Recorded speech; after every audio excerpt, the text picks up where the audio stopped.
আমরা অনেকে ইনভেস্টমেন্ট নিয়ে একটু কনফিউজ থাকি।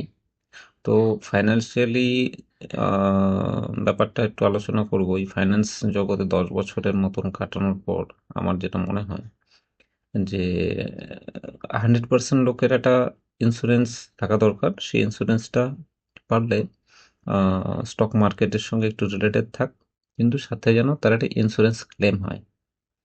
তারপর আমরা আসছি, এটা 100% লোকই ইন্স্যুরেন্স করা দরকার। এবার আসছি তার পরের স্টেপটা, যেটা হচ্ছিল মিউচুয়াল ফান্ড। মিউচুয়াল ফান্ড তারাই করুন যারা স্টক মার্কেটে দিমাগ লাগাতে পারবেন না বা ব্যস্ত বা কিছুই বোঝেন না, একেবারে কিছুই বোঝেন না। তো ব্যাংক এফডির থেকে কিছুটা বেশি রিটার্ন এখানে আপনি পাবেন, সাফিসিয়েন্ট একটা রিটার্ন পাওয়ার কথা। এর পরের স্টেপ যেটা বলবো সেটা হচ্ছিল ইটিএফ। আর তার পরের স্টেপ, 4 নম্বর স্টেপ যেটা স্টক মার্কেট, সেটা নিয়ে এই ভিডিওতে আলোচনা করব না। আমাদের ভিডিওর টপিক যেটা হচ্ছে সেটা হলো 3 নম্বর, যে ইটিএফ। এবার ইটিএফ, ইটিএফ এর ফুল ফর্ম বলতে আমরা জানি যেটা এক্সচেঞ্জ ট্রেডিং ফান্ড। এবং এটা কি রকম এবং কেন, কোথা থেকে আসছে, তার জন্য একটু স্টক মার্কেটকে আপনাকে একটু সাধারণভাবে বুঝতে হবে। যে আমরা যে কোনো স্টকে ইনভেস্ট করতে পারি। ধরুন আমরা সিপ্লাতে ইনভেস্ট করলাম, সান ফার্মাতে ইনভেস্ট করলাম, ডক্টর রেড্ডিতে ইনভেস্ট করলাম, অথবা আমরা টাটা স্টিলে ইনভেস্ট করলাম, আহ, তারপর ভিডিএল ইনভেস্ট করলাম। মানে আমি কিন্তু দেখুন, স্টকগুলোর সঙ্গে সঙ্গে আমি সেক্টরের নাম হিসাবে কিন্তু স্টকগুলোর নাম বলছি। অথবা ধরুন আমি এরকম ইনভেস্ট করলাম, আমি বন্ধন ব্যাংকে ইনভেস্ট করলাম, আইসিআইসি ব্যাংকে ইনভেস্ট করলাম, এইচডিএফসি ব্যাংকে ইনভেস্ট করলাম, এইভাবে।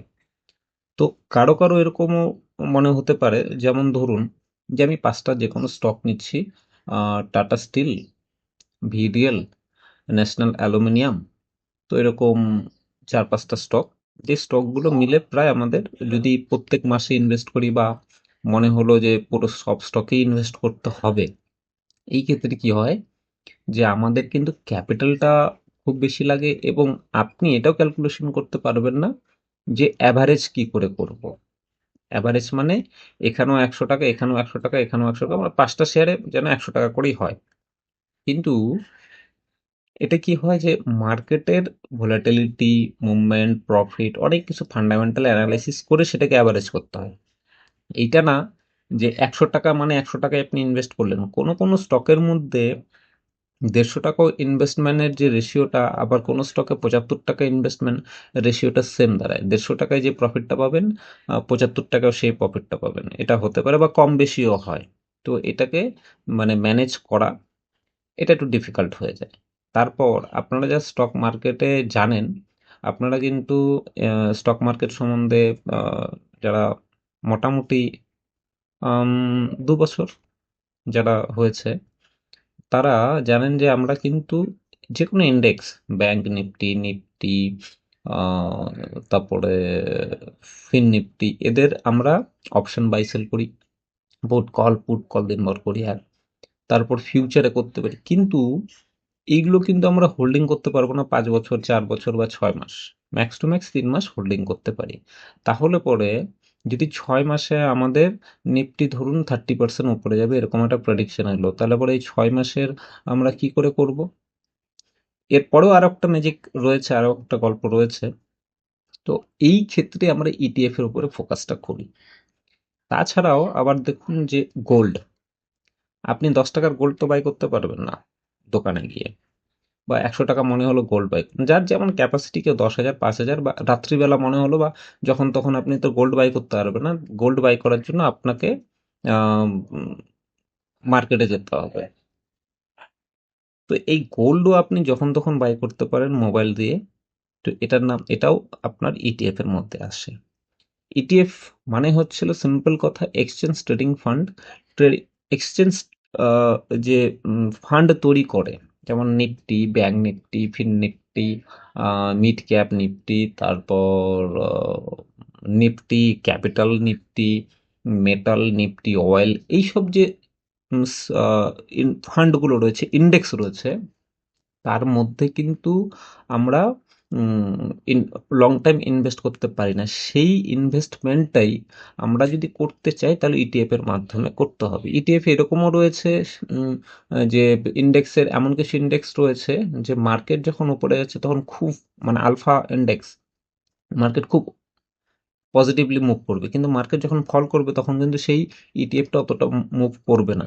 আবার এরকম ইন্ডেক্স রয়েছে, মার্কেট ধরুন 10% উপরে গেল, অল ওভার স্টক বা অল ওভার মার্কেটে 10% 20% মুভমেন্ট দেখা যাচ্ছে, কিন্তু কিছু বেটা ইন্ডেক্স রয়েছে তাতে কিন্তু সেটা 15% মুভমেন্ট হতে পারে, আবার পড়ার সময় কিন্তু বেশিও পড়বে। তো এইবার কথা হচ্ছিল এইসব জিনিসগুলোকে একসঙ্গে সিম্পল ভাবে করার জন্যই আমরা ইটিএফ এ ইনভেস্ট করি। ইটিএফ এর ইনভেস্টমেন্টে যে রেজাল্ট বা আপনি ফিডব্যাক যদি পান আপনার পোর্টফোলিওতে, তো সেটা স্টকের থেকে কম, কিন্তু মিউচুয়াল ফান্ডের থেকে 100% শিওর বেশি হবে, কম হবে না। কারণ মিউচুয়াল ফান্ডে যতটা রিটার্ন দেয় ইটিএফ ততটা মানে তার থেকে বেশি দেয়, মানে মিউচুয়াল ফান্ডের থেকে অনেকটাই বেশি দেয়। তো ইটিএফ এর এটা ছিল বেসিক। আমরা ইটিএফ নিয়ে একটা কোন কোন ইটিএফ রয়েছে, গোল্ড সম্পূর্ণ ডিটেলস আমরা স্ক্রিন শেয়ার করে আপনাদেরকে নেক্সট ভিডিওতে আপনাদেরকে বোঝাবো।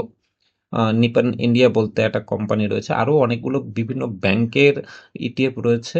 এসবিআই ব্যাংকও ইটিএফ মেনটেন করে, আইসিআইসি ব্যাংক, অ্যাক্সিস ব্যাংক, সব ব্যাংকেরই একটা ইটিএফ রয়েছে, ফান্ড এক্সচেঞ্জ তারাও ম্যানেজ করে। মিউচুয়াল ফান্ডের মতনই ব্যাপারটা, কোনো ম্যানেজার এটা ম্যানেজ করে, কিন্তু মিউচুয়াল ফান্ডের থেকে রিটার্নটা বেশি, কারণ এটা নিফটি, ধরুন নিফটিতে আপনি নিফটি ইটিএফ এ বাই করেছেন, নিফটি আজকে যদি এই বছর 10% বা 30% মুভমেন্ট করে পজিটিভ প্রফিট দেয়, প্রফিট দেয় মানে বাই করলে প্রফিট দেবে, মানে পজিটিভ মোমেন্টাম 30% যদি হয়, আপনার ইটিএফেও 30%ই কিন্তু রিটার্ন পাবেন।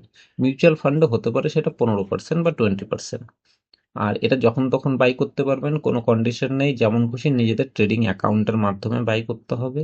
কেউ আপনারা চাইলে এটার মধ্যে এসআইপি করতে পারেন, সম্পূর্ণ সুন্দরভাবে এইটার মধ্যে কিন্তু মানি ম্যানেজমেন্ট করে কাজ করা যায়।